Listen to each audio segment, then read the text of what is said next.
Olá, muito boa noite para você, telespectador da Rede Vida. No ar mais um Frente a Frente, direto dos estúdios de Brasília. E hoje a gente recebe aqui o deputado Paulo Teixeira, do PT de São Paulo. Deputado, muito boa noite, obrigada. Boa noite. E nós vamos tratar aqui de vários assuntos que estão bombando e que vão tomar aí muito tempo do Congresso Nacional nos próximos dias. O presidente Jair Bolsonaro já anunciou essa semana o auxílio emergencial num valor menor de R$ 300. Já anunciou que no ano que vem por aí o Renda Brasil, que quer substituir justamente o Bolsa Família, que é um programa criado ali na gestão petista, e muita coisa ainda para se discutir aqui hoje com você, né, Zé Maria Trindade? Muitos assuntos. Boa noite. Pois é, muito boa noite. Puxa a cadeira, fique à vontade. Nós vamos falar de assuntos importantíssimos para a sua vida. É o Orçamento Geral da União para o ano que vem, que é uma espécie ali de radiografia do que quer o governo para o ano que vem. Também sobre esta renda básica, o projeto que vai substituir o Bolsa Família. O ministro Onyx Lorenzoni promete um Bolsa Família maior, mais robusto, uma espécie de guarda-chuva nesse chamado Renda Brasil. Nós estamos hoje aqui com um deputado experiente na política, foi líder do PT na Câmara, sempre militou politicamente por aqui e começou lá em São Paulo como subsecretário da cidade de São Paulo. Foi deputado estadual, foi vereador e está no 4º mandato de deputado federal. Deputado Paulo Teixeira, muito obrigado por sua presença aqui nos estúdios da Rede Vida em Brasília, no Frente a Frente. Eu queria começar pelo orçamento. Esse retrato do Brasil no ano que vem está engessado. Quer dizer, o governo não é porque é o governo Bolsonaro, mas os governos estão engessados no orçamento onde o gasto fixo, o gasto obrigatório, é bem maior do que pode administrar, né? É verdade.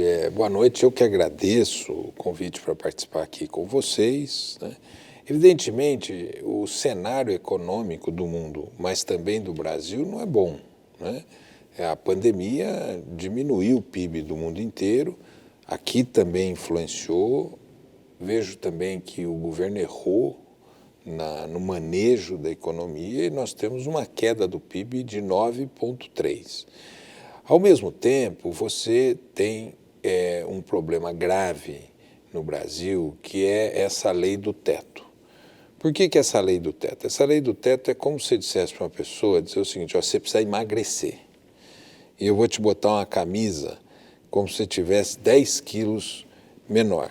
Só que você precisa fazer um processo de emagrecimento para vestir essa camisa. Mas sem esperar uma transição, nós estamos tendo que vestir essa camisa e respeitar uma lei do teto onde não cabem as despesas dentro dela. Só traduzir aqui, o teto ele é uma trava. Não se pode aumentar os gastos além da inflação. Só que alguns gastos, leia-se pagamento de servidores públicos, aposentadorias, isso cresce de forma vegetativa, né? Ou seja, daqui a pouco o presidente da República vai administrar uma folha de pagamento. E não são só os gastos de folha de pagamento. Os gastos sociais também requerem investimentos. Por exemplo, você tem que expandir o ensino, né? Tem que fazer creche no Brasil inteiro. Você tem que dar assistência para os universitários, construir bibliotecas, refeitórios, salas de aulas nos institutos técnicos. Tudo isso requer dinheiro. E eu acho que o teto, ele acabou sendo uma trava, como você disse, muito rígida.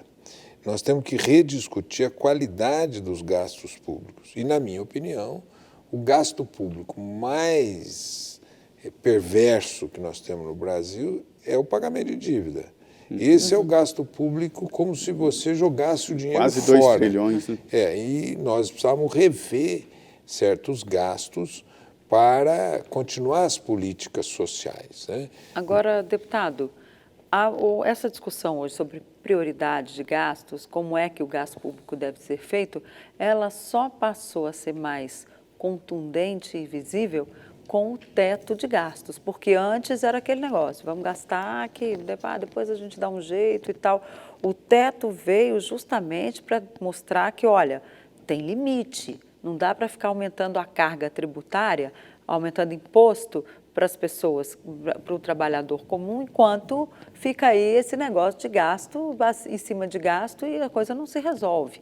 E agora a minha pergunta é, o Congresso está disposto a fazer uma reforma tributária que elenque ali sem aumento de carga e, ao mesmo tempo, fazer uma reforma administrativa, que o governo vai mandar, inclusive, amanhã uma proposta, que leve exatamente essa redução de gastos com esse crescimento vegetativo aí, que é a folha de pagamentos?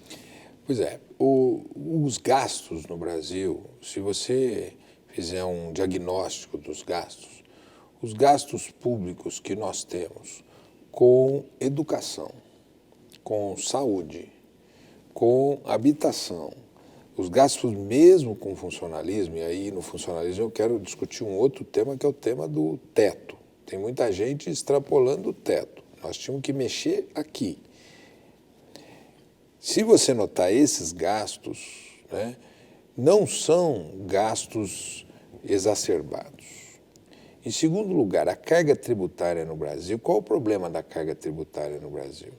A carga tributária no Brasil, ela é muito voltada para o consumo.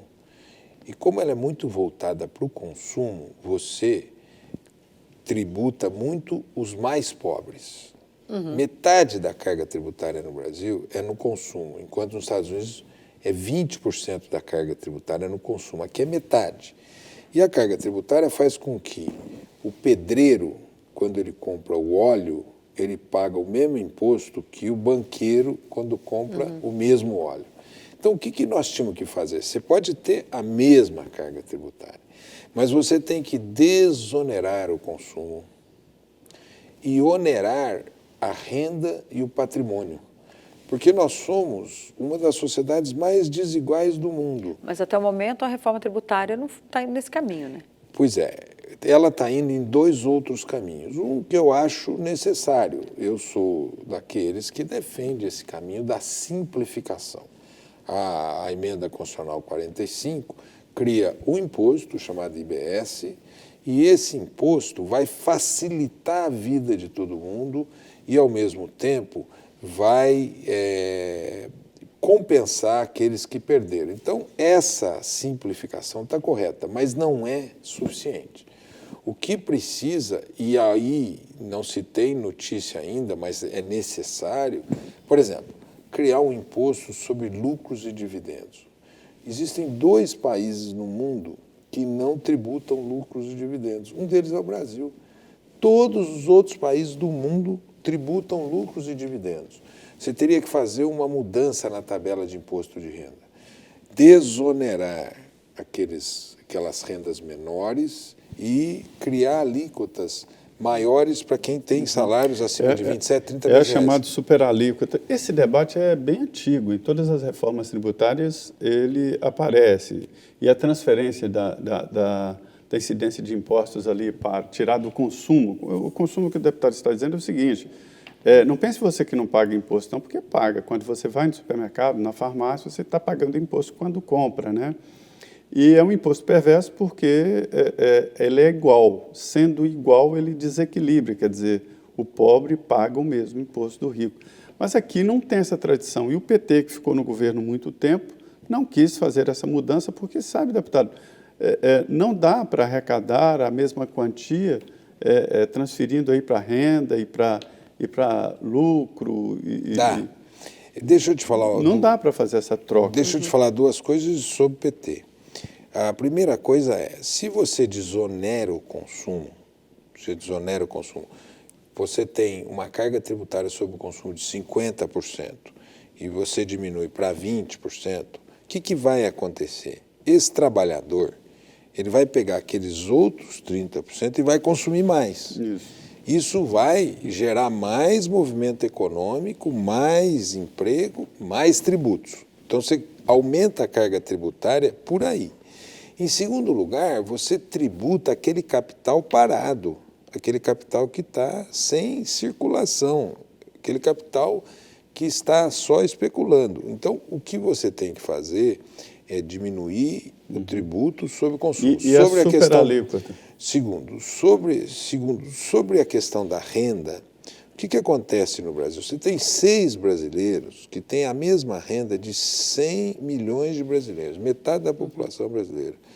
Você precisa tributar esses capitais. Você está dizendo que 6 brasileiros recebem... Eles têm um patrimônio equivalente ao patrimônio... A renda, você falou renda? É isso. Eles têm um patrimônio e renda equivalentes ao patrimônio e à renda de 100 milhões de brasileiros. Metade da população quase. O que acontece no Brasil? Acontece no Brasil... somados, né? Acontece no Brasil, essa tributação sobre os pobres, né, é a tendência que vem desde o Sarney, ela faz com que você onere muito os pobres. E o que aconteceu no Brasil? A base de incidência é maior, né? E o que aconteceu no Brasil? O Brasil desonerou os mais ricos. Então, o Brasil é um paraíso fiscal para os mais ricos. O que aconteceu no governo Lula? No governo Lula, o Lula sofreu 2 derrotas. A primeira ele sofreu quando era o Severino do Ramo, presidente da Câmara. Severino Cavalcante. Severino Cavalcante. Severino Cavalcante. Severino do Ramo é um amigo meu. Severino Cavalcante era o presidente da Câmara. Por quê? Porque a excessiva pejotização foi uma maneira de burlar o fisco.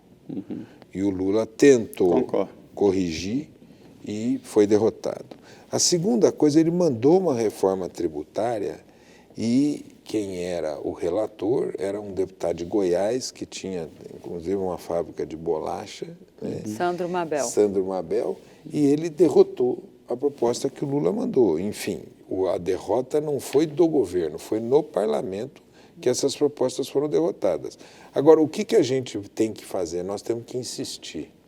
Nós temos que insistir numa reforma tributária que dê racionalidade econômica, isso é, tirar imposto dos mais pobres e ao tirar o imposto dos mais pobres, ele vai consumir mais, ele vai ganhar renda quando você tira o imposto. Agora, e nos mais ricos, eles têm um capital parado. Nessa discussão, o governo está pensando em mandar um imposto sobre transações eletrônicas nos moldes ali, um pouco parecido, mas não é igual, à antiga CPMF, que o Senado derrubou no governo do ex-presidente Lula, em 2010. Foi a maior derrota. Foi a maior derrota do presidente. Do Lula. Como é que o PT vai se comportar agora diante dessa perspectiva de recriar aquele imposto que ele defendeu que permanecesse no passado?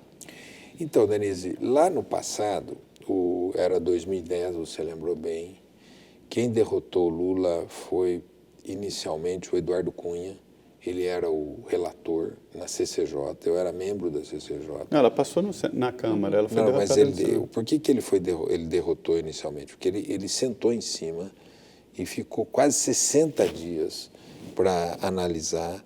Isso, ele até exigiu uma estatal, que ele botou um centro de Minas em Furnas, até exigir estatal. Esse período de demora ajudou a derrotar. E depois ela foi derrotada no Senado. Né? A CPMF, na época, o que o Lula se comprometeu? Ele falou assim, eu ponho tudo, ele escreveu uma carta dizendo, se me derem a renovação da CPMF, eu coloco tudo da CPMF para financiar a Seguridade Social, o que teria sido correto. O que os críticos da CPMF diziam? Os críticos da CPMF diziam o seguinte, o CPMF é um imposto que você vai jogando para frente imposto sobre imposto. Tá cumulativo. Certo? Ele é cumulativo. Então, é uma crítica correta. Qual que é a minha opinião sobre reforma tributária? A minha opinião é que você tinha que ter uma cesta. Primeiro, você facilitar a cobrança do sobre essa pergunta dela, você é a favor ou contra? Não, vejam, o volume que ele está querendo colocar dentro do CPMF, eu sou contra. Por quê? Ele vai criar uma cumulatividade. E ele quer criar uma tributação quando na saída e na entrada, né? Isso, é isso. Ele vai paga cobrar de quem paga e de quem está recebendo também, né? É Paga isso, dos dois. então você Cobra dos dois lados, vai né? cobrar dos dois lados. O que a gente quer é uma racionalidade, não é isso? Não é esse o princípio da emenda constitucional Claro. 45? Racionalidade, simplificação e não cumulatividade. Isso está na emenda 45. Então vamos preservá-la. Segundo, vamos ver o que dá para fazer de impostos progressivos. E terceiro, a CPMF teria que ser muito modesta. Por que eu defendo uma CPMF modesta? Não para arrecadar. Eu defendo uma CPMF modesta para ninguém deixar de pagar imposto, para não ter sonegação fiscal. Então ela tem que ser modesta. Uma alíquota baixíssima, mas o que vai acontecer com essa alíquota baixíssima? Não vai ter cumulatividade, mas vai deixar de ter sonegação. Por que os empresários lideraram uma luta contra a CPMF em 2010? Parte deles foi por conta da sonegação de impostos. Denuncia mesmo, né? Porque aí mostra quem paga muita CPMF é porque movimenta muito dinheiro, né?